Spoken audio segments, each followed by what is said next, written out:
Assalamu alaikum wa rahmatullahi wa barakatuhu. Bismillah, alhamdulillah, wassalatu wassalamu ala rasulillahi sallallahu alayhi wa sallam. Afdalu salawatullahi wa salamihi wa barakatihi alayhi. Twebaza Allah subhanahu wa ta'ala nanyini buyinza nanyini matenda amajjuvu akyatuwadde obuwangazi. Tumusaba okusasa n'ebyengera ku mbaka Muhammadu sallallahu alayhi wa sallam. Tukomyewo nate era ku mpewo za Basra TV yaffe ne yavaayo okulanga mwana wattu ekwata ku basiraamu bonna mu kigambo ky'okutuyigiriza Qur'ani ekitiibwa. Era nga programu yaffe ewedde tuze n'omugenyi waffe insha Allahu ta'ala. Tugenda kubeera nga tumuwakadde abire nga yeyanjula, then tugende mu maaso inshallah. Sebo. Assalamu alaikum wa rahmatullahi wa barakatuh. Wa alaikum assalam wa rahmatullahi wa barakatuh. Rabbi shrah li sadri wa yassir li amri wahlul 'uqdatan min lisani yafqahu qawli. Thumma salatu wassalam ala al-mab'uth rahmatan lil 'alamin Muhammad sallallahu alayhi wa sallam.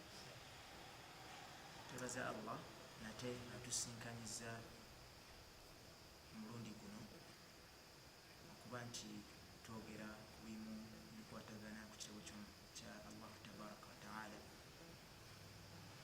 Tulinaba kugenda wala nnyo. Amannya Kateregga Hudhaifa Muhammad.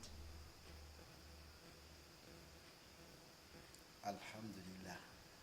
Mugenyi waffe gwe tulina olwaleero muganda waffe Kateregga, mpozi mu Luwarabu liba litya? Katirigha. Masha Allah. Mukadde waffe gwe tukulehedde olwaleero mwizi munaffe agenda kutubuulira. Jjukira tuli program olugendo lw'okukwata ekitabo kya Allah subhanahu wa ta'ala mu mutwe. Ye program gikola ati gituiko. So insha Allah tabaraka wa ta'ala shekhe wakwata alhamdulillah. Twebaza Allah kulekyo. Naffe tusaba Allah subhanahu wa ta'ala atuwe omukisa tubeerenga tukwata. Allahumma amin. Sebo watandika ku myaka emeka okukwata shekhe? Naam. Natandika olugendo lwange olwa Qur'an. Shekhe ddoboozi lyongera kuvanga nkyali muto. Mu mbeera nti abazadde batutwalanga ku mizikiti egy'oku byalo ne batukwasa abawalimu ab'enjawulo ne batusomesanga Qur'ani. Twatandikanga ne yasaruna nga bwekimanyikiddwa, naye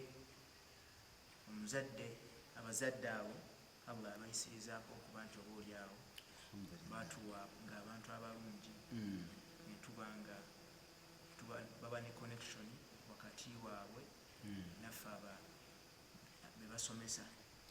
Kati olugendo lwatandikira mu mbeera nti oluvannyuma lw'okuba nti tusimuseemu okuba nti tutandise okulaba ebigambo mu yasarna, nga obeera ewaka awo ng'olaba omuzadde asoma Qur'an, tuufu nga naawe weegomba okuba nti oyatula ebigambo.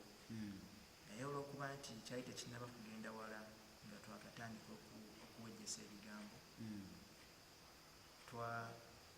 twatuulanga maaso ga maama kuba yali asoma tilawatan. Maama alhamdulillah. Kati nga naawe weegomba omusomeremu seeka byakusomesezza. Kati mu mbeera eyo ne weesanga nga omusomerangamu era byajjanga akusuubiza nti onaatuuka wano onaakwata ejuzu ng'emu onaamalako Qur'ani nja kuwa kino. Kyenjukiranga nze ekyasinga okunteekamu amaanyi amangi okukwata Qur'ani kuba mu kaseera ako nga ndi muto neegombanga nnyo akagaali, naye omuzadde yaŋŋamba onaamalako Qur'ani ngenda kugulira akagaali. Era saamuswaza naye tiyava ku ndagaano nakagula olwagimalako. alhamdulillah. Abazadde abali eyo banaani osobola sabo nawe ko n'omumanyi goba tatawe bwe yakwasa hadisi nyingi okukamalanga bwe jakwata muhangisa kafukiza kungamuwa omutwa kati bugamba omwana wo buli hadisi gyokwata agenda kuwa nusu 15,000 aba agenda kukwata hadisi nga ayagala ziri 15,000 kumbe olikola ki alhamdulillah shekhe wakwatirawa musomero mu masjidi waka nga wembagambye mutandikwa Qur'ani nasooka kugikwatira wansi w'omuwalimu yali ayitibwa Sheikh Siraj Sekamatte.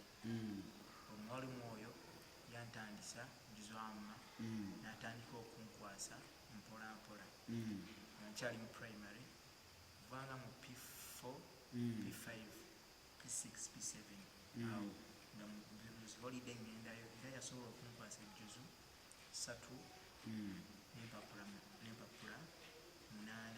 alhamdulillah olwavaawo lwamala P7 omuzadde yantwala ku ssomero eriyitibwa Musa Islamic. Ogwo nno gwali mwaka gwa 2013 nga gutandika nemba nga ekitabo kya Masebo nakikwatira ku Markaz Musa Islamiya Musa ekyebando alhamdulillah nali manyi ku Musa babirayo bakyalabuka kuba video zendaba waliwo omukyala atera bamita Zahara Yunus nga manyi babirayo bakyalabuka nabami gye bali alhamdulillah so abasomesa baffe ab'oku Musa Islamic Center ekyebantu otumiddeko nnyo tusaba Allah abatusiimire omulimu gwe mukoze okukwasa abavubuka abato Quran tusaba naffe Allah agituwe Allahumma amin. Sheikh mu lugero luno lwoyiseemu olw'okukwata Quran kyatwala bbanga ki? Qur'ani zinga omuntu natwalira akaseera akawerako okuba nti nkikwata kubanga nakitandika 2013 nengimaliriza omwaka gwa 2016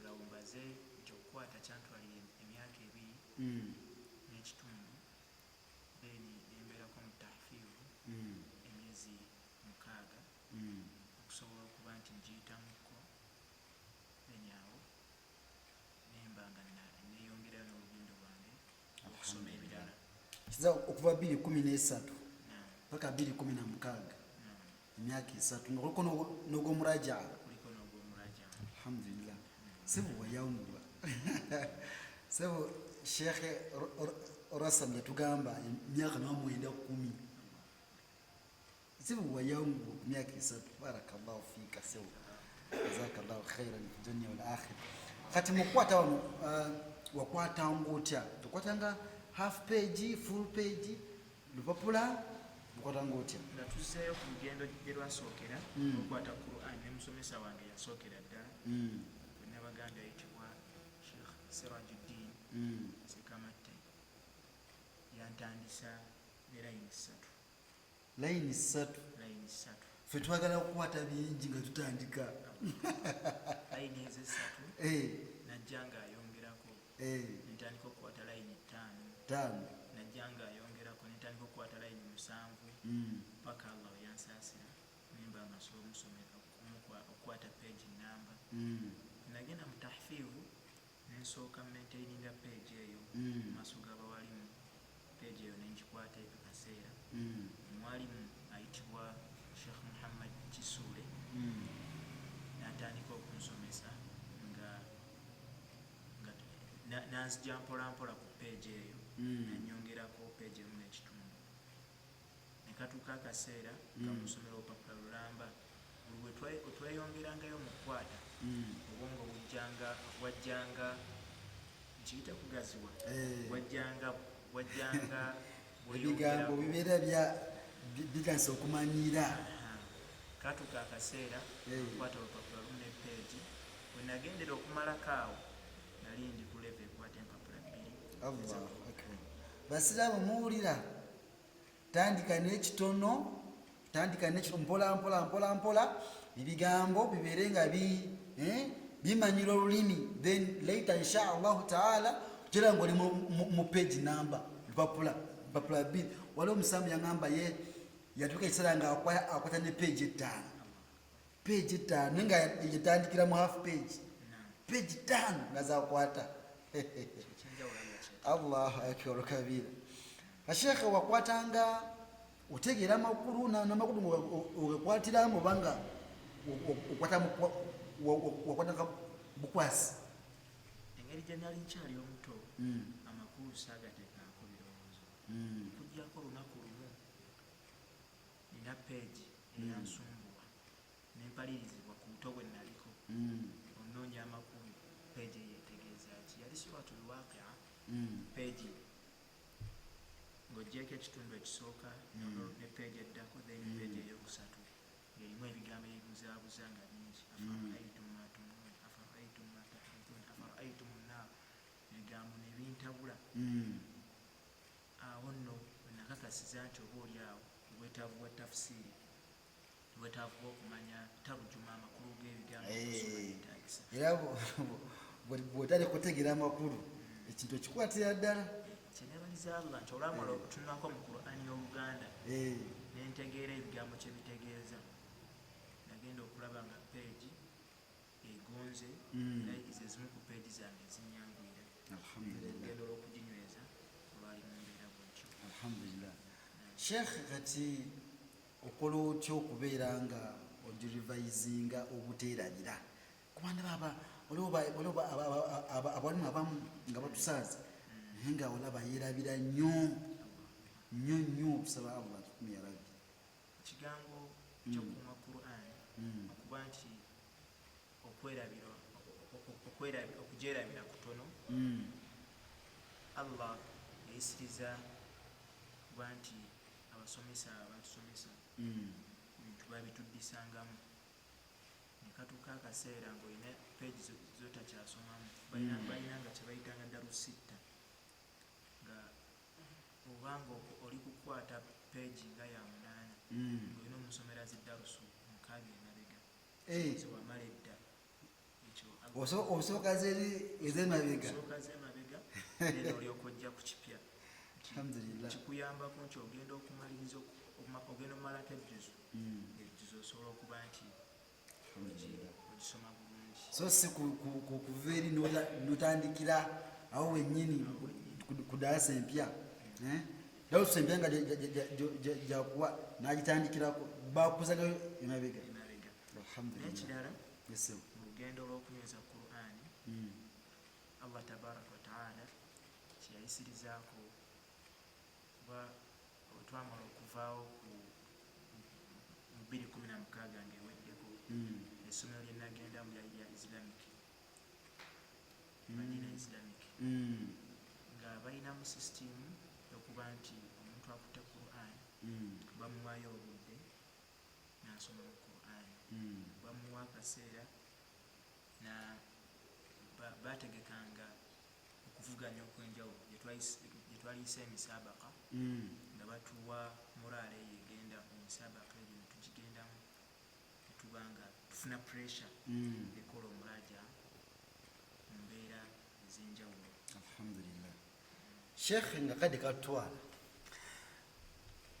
Qur'ani mu kugisoma wano mu nnaku zaffe eza bulijjo ogimalako mu bbanga ki?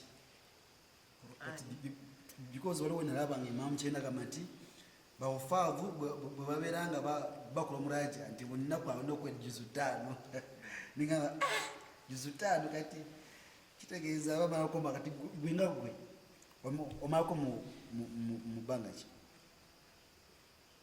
Ebbanga ekyasinza okubeera common gyendi olw'ebyenkwasaganya ebingi ennyo, buli mwezi nebazaalwa Qur'ani ngimalako buli mwezi ogimalako. Naye luli nga sinafuuka bize, Allah yansobozesanga nga okusingira ddala mu nnaku za holidays nga tuli kuba nateranga ogendako mu bawalimu ab'enjawulo kuba nti bampuliriza nasobola mugimalako buli mwezi emirundi ebiri tulaba bansaasidde nengimalako 3 naye nga kyabeerangawo mu holiday kuba nti ofunako omuntu akunyambako mu nsonga eyo kutambula naye obwa bize olumu wesanga nga Qur'an egimazeeko buli mwezi omulundi gumu. Alhamdulillah. Basi abatulaba Qur'an mwe mugimalako mu bbanga ki? Mwe mugimalako mu bbanga ki? Waliwo seba abantu nga baginako mu kisibo lokka kati ngeri wadde mu Ramadan ekisolo wekijja yefaako nakola ki n'amalako naye ekyakikola mwezi gumu gwokka mu mwaka kyabulabe. Tusaba Allah ya Rabbi atuwe obudde naffe because bw'osoma ejjuzo emu buli kanaku omazeeko omwezi. Kyasaanye ku muntu akutte Qur'an oba yeegomba ogikwata okufaayo ennyo okulaba nga at least ekitono ennyo kubanze njogeredde ku kitono omwezi okuba nti agimalako naye nga kyalisaanye omuntu akwata Qur'an oba yagikwata nga Allah amutebesezza obudde buli mwezi ogimalako emirundi 3 oluvannyuma lwa nnaku 10 n'abanga ngeweddeko osobola ogikuma obulungi. Alhamdulillah. Sheikh, okwata ebipya n'okurivisinga kiwe ekyandibadde first priority?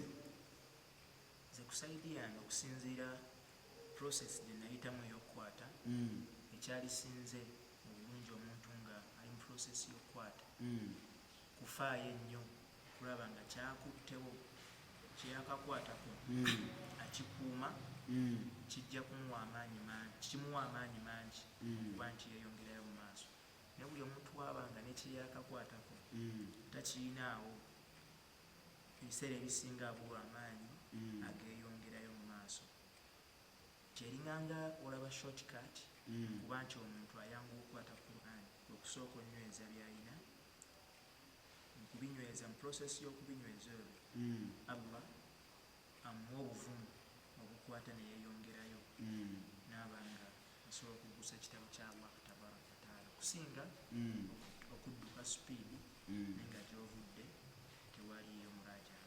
Sheikh, ebisoomozebwa ki byewafunanga okwata nga omanyi tebyebuliza mpozi oganya okuyita Sheikh wanansonyiwa sebo nakimanyiira muganda yaffe muyizi wa Qur'an tayagala kumuyita kale inshallah tugende mu maaso. Ebisoomooza nkubiriza emu ku bisoomooza eri ffe abayizi ba Qur'an okuba nti byetukwata oluusi oyinza okikwata ku makya ogenda otuuka olweggulo ng'okyerabidde naye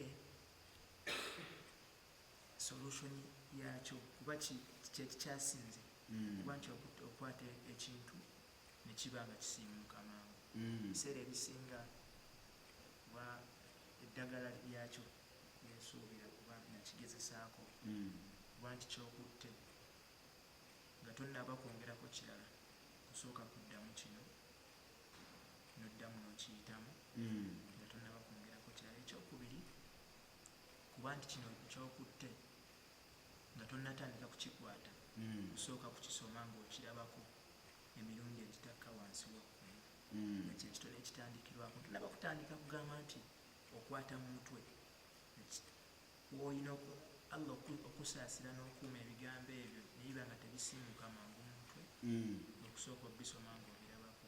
Era nzijukira mu kaseera nga nkyakwata nalina mukwano gwange bali amuyita Abdulnasir Muhammad yansomesangamuko tilawata nga nsobola biwejjesa naye nga njagala nnyo owulira ebigambo nga biva mu kamwa k'oyo ansingako nga Jibril ubyaba mukamwa nga bigenda mukamwa kwamba kwa Muhammad sallam. Kati okusoomooza kuno okwokwera okuba nti bidduka mangu yemu ku solution Allah gye yansaasira kuba nti nasookanga bisomamu emirundi 10 ku 15 oba 2 nga mbirabako then awo nentandika obikwata.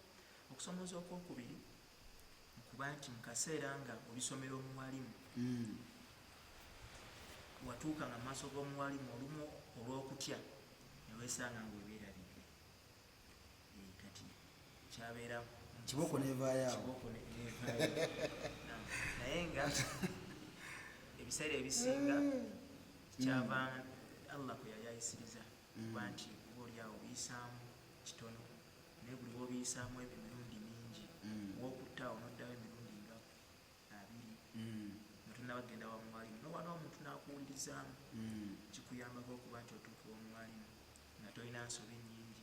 Nekyokubiri wofunye confidence ogijja emikwano gyo gino ekisoose okuwulirizaamu ekisomooza kyenyinza okusembyayo okuba nti Qur'ani okugikwata nga kiyita enkya kisomooza mu mbeera nti okwata Qur'ani ng'olinamu n'ebirala ebikulugula awo tugenda atuyagala inshallah taala. So kisomooza kinene watwako ekiseera n'olyanga oyagala bivaako oyagala bivaako Sheikh taka kutaalaawo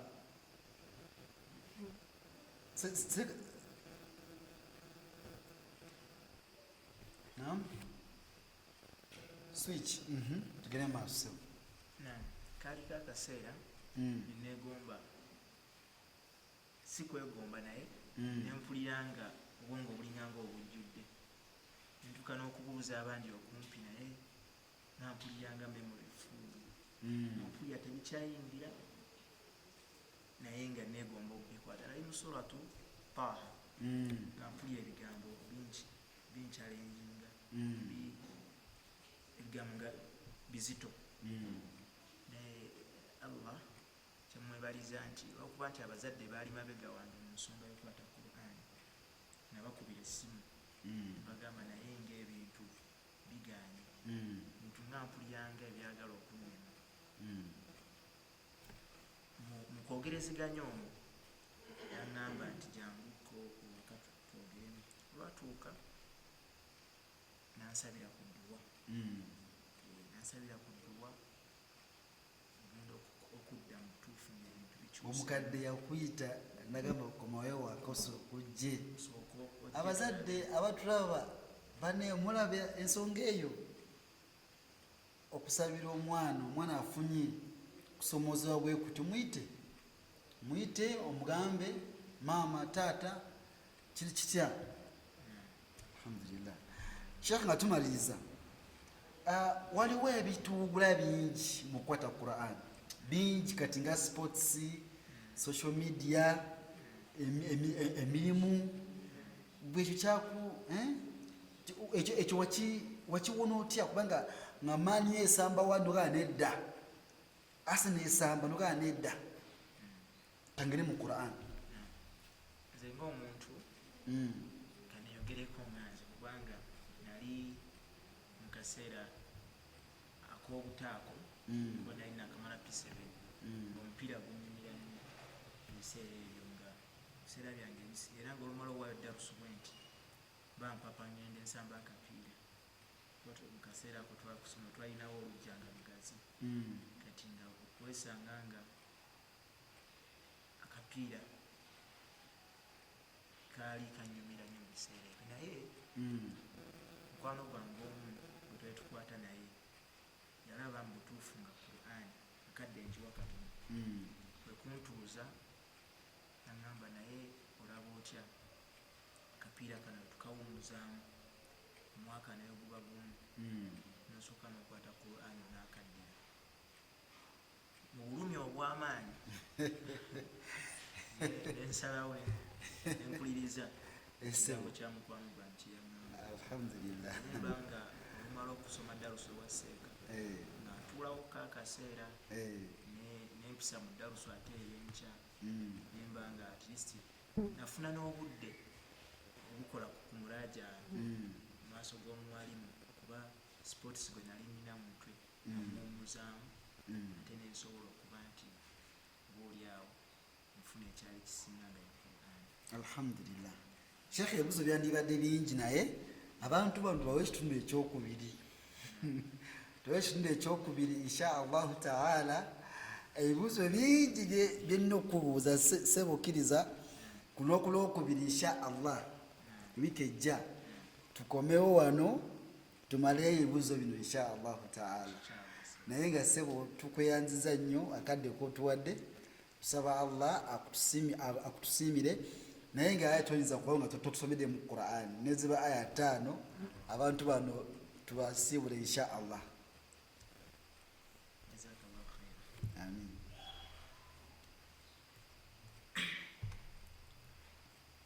أعوذ بالله من الشيطان الرجيم.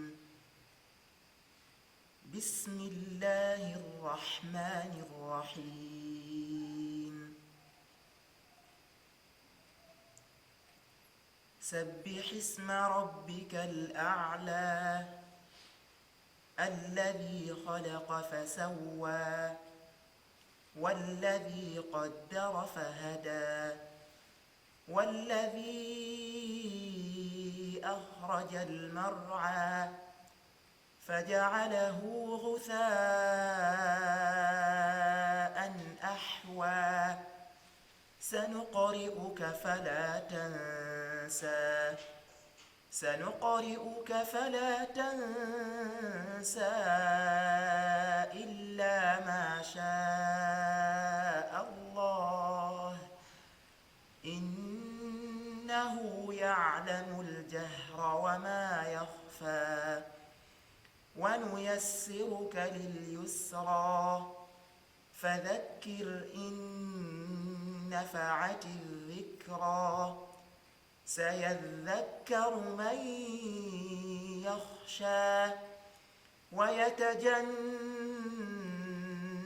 الأشقى الذي يصلى النار الكبرى ثم لا يموت فيها ولا يحيا قد أفلح من تزكى وذكر اسم ربه فصلى بل تؤثرون الحياة الدنيا والآخرة خير وأبقى إن هذا لفي الصحف الأولى صحف إبراهيم وموسى.